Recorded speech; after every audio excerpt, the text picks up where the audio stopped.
ஒரே மேட்சில் 51 சிக்சர்கள். இந்திய அணி அபார உலக சாதனை.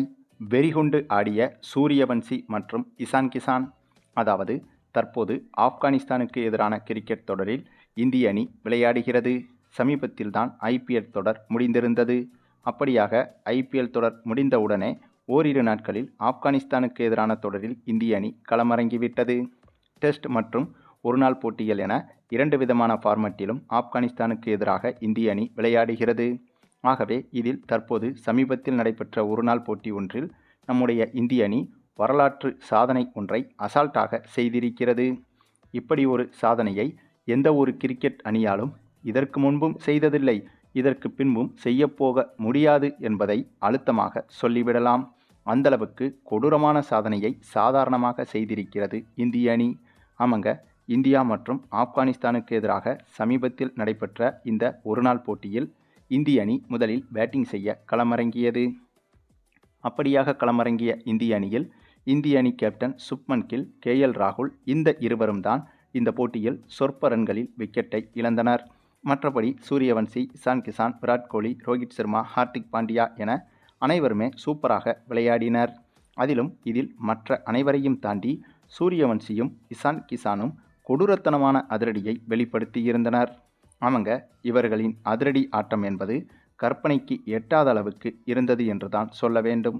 ஏனென்றால் இந்த போட்டி தொடங்கி முதலில் பேட்டிங் செய்ய களமிறங்கிய இந்திய அணியை பொறுத்தவரையில் ஓப்பனிங் இறங்கிய சூரியவன்சி சூப்பராகவே ஆரம்பத்திலிருந்தே அதிரடியாக விளையாடி வந்தார். அதன் பிறகு ஒரு கட்டத்தில் இவரோடு ஜோடி சேர்ந்த இசான் கிசான் இவர் பங்குக்கும் இவரது அதிரடியை வெளிப்படுத்தினார். அதுவும் சமீபத்தில் நடந்து முடிந்த ஐபிஎல் தொடரில் சூரியவன்சியின் அதிரடியும் இசான் கிசானின் அதிரடியும் வேற லெவலில் இருந்தது. ஆக அதே அளவுக்கான அதிரடியை ஐபிஎல் தொடர் முடிந்த பிறகும் கூட இப்போது இந்திய அணியிலும் அதே அதிரடியை இந்த இருவரும் தொடர்ந்து வருகின்றனர்.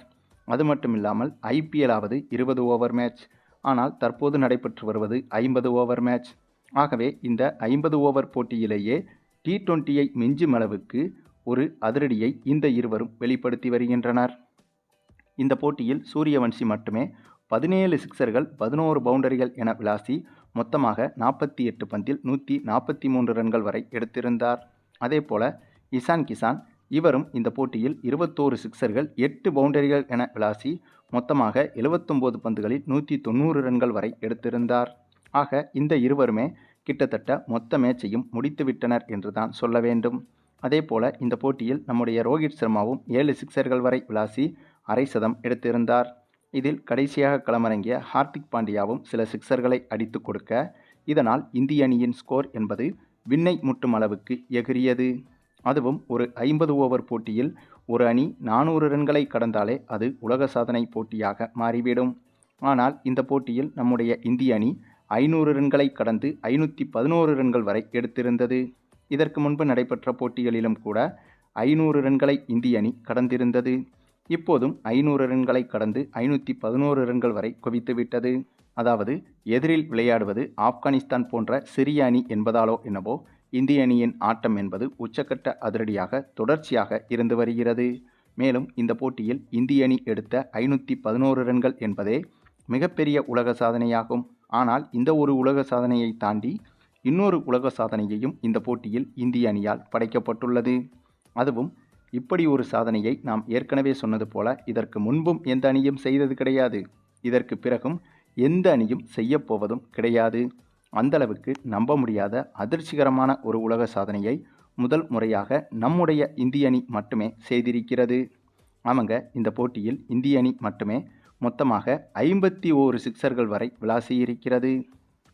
அதுவும் இதற்கு முன்பு சர்வதேச ஒருநாள் போட்டிகளில் ஒரு அணி எடுத்த அதிகபட்ச சிக்சர்கள் என்றால் 26 சிக்சர்கள் தான். அதுவும் நெதர்லாந்து போன்ற மிக சிறிய கத்துக்குட்டி அணிக்கு எதிராக இங்கிலாந்து அணி அப்படி ஒரு சாதனையை செய்திருந்தது. ஆனால் இப்போது நெதர்லாந்து அணியை விட பல மடங்கு பலம் வாய்ந்த அணி என்று ஆப்கானிஸ்தான் அணியை சொல்லலாம். அப்படிப்பட்ட ஆப்கானிஸ்தான் அணிக்கு எதிராக இந்திய அணி இப்போது பாதிக்கு பாதி அதிகமாக, அதாவது இங்கிலாந்து அணி 26 சிக்சர்கள் ஒரு போட்டியில் எடுத்ததுதான் உலக சாதனையாக இதுவரை இருந்தது.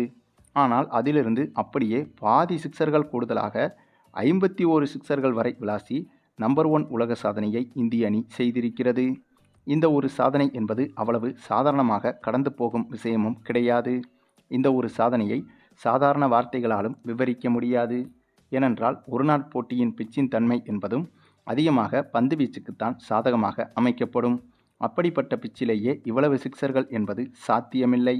ஏனென்றால் டெஸ்ட் போட்டியை எடுத்துக்கொண்டால் அதற்கென பிச்சின் அமைப்பு என்பது முழுக்க முழுக்க 100% பந்து வீச்சுக்கு சாதகமாகவே அமைக்கப்படும்.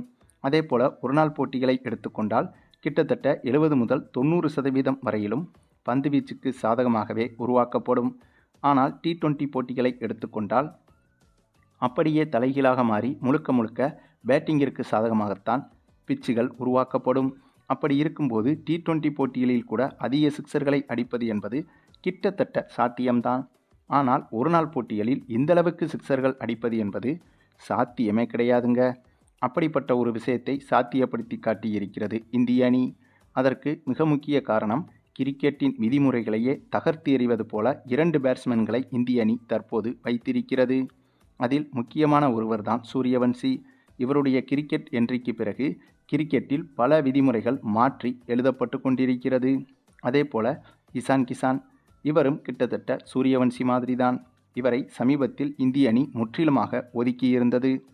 அதனால் இவரின் ஈகோவை மிகப்பெரிய அளவில் அது தாக்கியது. ஆகவே அதற்காகவே இவரது அதிரடி என்பது தற்போது வேற லெவலில் கொலவெறித்தனமாக மாறியிருக்கிறது என்றுதான் சொல்ல வேண்டும். இந்திய கிரிக்கெட் நிர்வாகமான BCCIக்கு எதிரான மனநிலையில் கடும் கோபத்தோடு ஒவ்வொரு பந்தையும் இவர் இந்திய அணி நிர்வாகத்துக்கு எதிராகவே விளையாடி வருகிறார் என்றுதான் சொல்ல வேண்டும். அந்தளவுக்கு இந்திய கிரிக்கெட் அணி நிர்வாகம் இவரை சமீப காலமாக முற்றிலுமாக ஒதுக்கி வந்தது.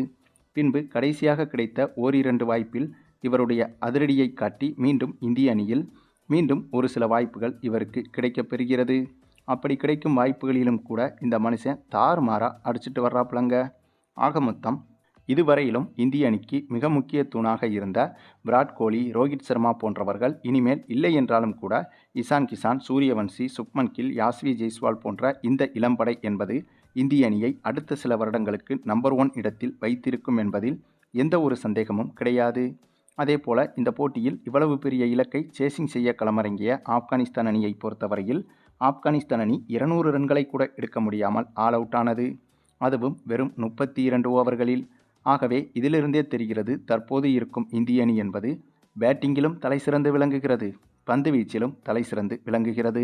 அதே சமயம் ஆப்கானிஸ்தான் அணியும், அதாவது தற்போது இருக்கும் ஆப்கானிஸ்தான் அணியும் அவ்வளவு சிறிய அணி என்று குறைத்து மதிப்பிட முடியாது. ஏனென்றால் இந்த இந்திய அணிக்கு எதிரான தொடருக்கு என்று பிரத்யேகமாக நிறைய அனுபவம் வாய்ந்த வீரர்களை மட்டுமே வைத்து களமிறங்கியது ஆப்கானிஸ்தான் அணி. ஆகவே அப்படிப்பட்ட அணிக்கு எதிராக இந்தளவுக்கு சிறப்பாக விளையாடுவது என்பது உண்மையிலேயே இந்திய அணியின் பலம் என்ன என்பதை ஒட்டுமொத்த கிரிக்கெட் உலகத்திற்கும் இந்திய அணி காட்டுகிறது என்றுதான் சொல்ல வேண்டும். அது மட்டுமில்லாமல் இந்த ஆப்கானிஸ்தானுக்கு எதிரான தொடருக்கு தயாராகும் வகையில் நடைபெற்று வரும் பயிற்சி போட்டிகளில்தான் இந்திய அணி இந்தளவுக்கு விஸ்வரூப ஆட்டத்தை வெளிப்படுத்தி வருகிறது. ஆகவே அதிகாரப்பூர்வ போட்டி என்று வந்துவிட்டால் அதிரடி என்பது இன்னும் உக்கிரமாக இருக்கும் என்பதில் எந்த ஒரு சந்தேகமும் இல்லை. அதேபோல ரோஹித் சர்மா, விராட் கோலியும் கூட IPLலில் வெளிப்படுத்தியதைப் போல முழு ஃபார்மையும் இந்த தொடரிலும் வெளிப்படுத்தினால் இந்த ஒரு தொடர் என்பது இந்திய ரசிகர்களுக்கு செம்மத்தனமான ட்ரீட்டாக மாறுவதற்கும் வாய்ப்புகள் இருக்கிறது. சரி, நீங்கள் சொல்லுங்கள், தற்போது இருக்கும் இந்த ஒரு இந்திய அணியின் இப்படிப்பட்ட உலக சாதனையான பெர்ஃபார்மன்ஸை பற்றியும், குறிப்பாக தற்போதைய இந்திய இளம் அணியை எடுத்துக்கொண்டால் சூரியவன்சி, இசான் கிசான் உள்ளிட்டவர்களின் திறமை எப்படி இருக்கிறது என்பதை பற்றியும், அதேபோல இப்போது இருக்கும் இளம் இந்திய அணியில் மற்ற எந்தெந்த வீரர்கள் இந்திய அணியின் நம்பிக்கை நட்சத்திரமாக மாறுவார்கள் என்பதை பற்றியும் உங்களுடைய கருத்துக்களையும் கமெண்டில் தெரிவிங்க. மேலும் இந்த வீடியோ பிடிச்சிருந்தா லைக் பண்ணுங்கள், மற்ற அனைவருக்கும் ஷேர் பண்ணுங்கள், மறக்காமல் நம்ம சேனலை சப்ஸ்கிரைப் பண்ணுங்கள்.